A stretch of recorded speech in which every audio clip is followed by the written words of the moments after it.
Hi and welcome to my maths class. Today we are going to discuss solve for x when we are given roots in the question. Now there are two styles of asking a root question. Number one is where they give you two roots. In other words, I am talking of two root signs.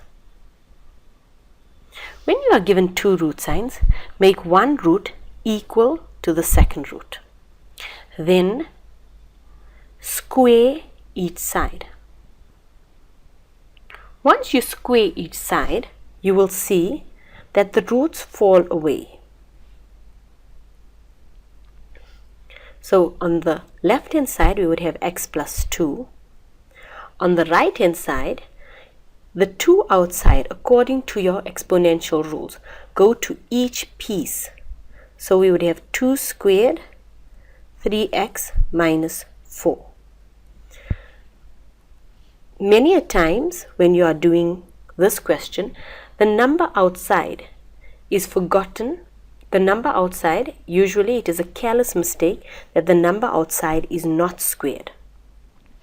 After you square both sides, then it is a simple case of solving for x using all previous knowledge on solving for x. This becomes x plus 2 is equal to 4 into 3x minus 4. Remove all brackets. We've got 12x minus 16 is equal to x plus 2. Okay, so we now have a linear equation, which means we're going to bring all the x's on one side. So I'm going to say 12x minus x, and we're going to bring all the constants on one side. So we'll have 2 plus 16. That gives us 11x is equal to 18. Divide by 11, and we have x is equal to 18 over 11. Now the second style of quadratic equation is where they give you one root. When you have one root, make the root equal to anything else, any unknowns, any constants, anything. But our whole aim is to get the one root alone. Then we are going to square both sides. Now when we're squaring both sides, we must be careful.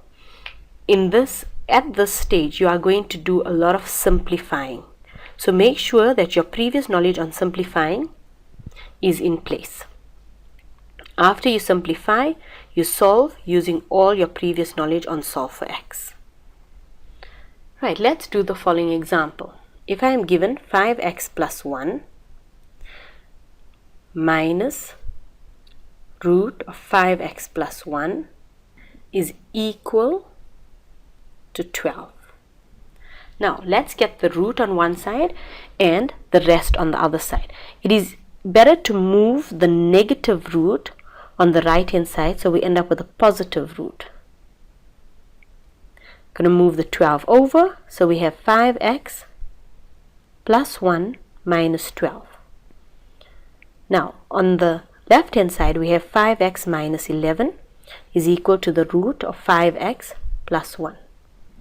Now we are going to square both sides in order to get rid of the roots. On the right hand side we would be left with 5x plus 1. But on the left hand side you have to do the entire kitty cat or entire foil.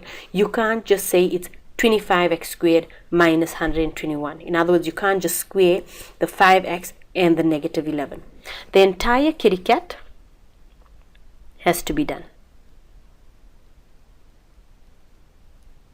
giving us 25x squared minus 55x minus 55x plus 121 equal to 5x plus 1. This is a common mistake. Many pupils only do the 25x squared and they don't do the minus 55 minus 55x. So we have 25x squared minus 110x, bringing over this 5 minus 5x plus 121 minus 1 equals to 0. 25x squared minus 115x plus 120. Now we can solve. We can start by taking out a common.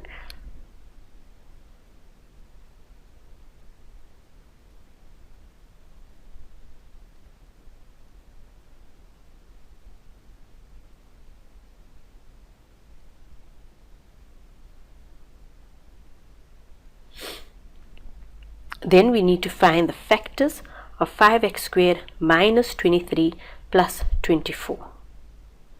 So we've got 5 into 5x and x, and then we've got 8 and 3, negative, negative. Now, once we factorize, then we equate each bracket to 0. Remember, the 5 can simply fall away. So we have 5x minus 8 is equal to 0 and x minus 3 is equal to 0. 5x is equal to 8 divided by 5. So we've got x is equal to 8 over 5. And here we have x is equal to 3. Right. After we've simplified, we then solve for x by using trinomials or any other previous solving for x methods that we know. Thank you for watching.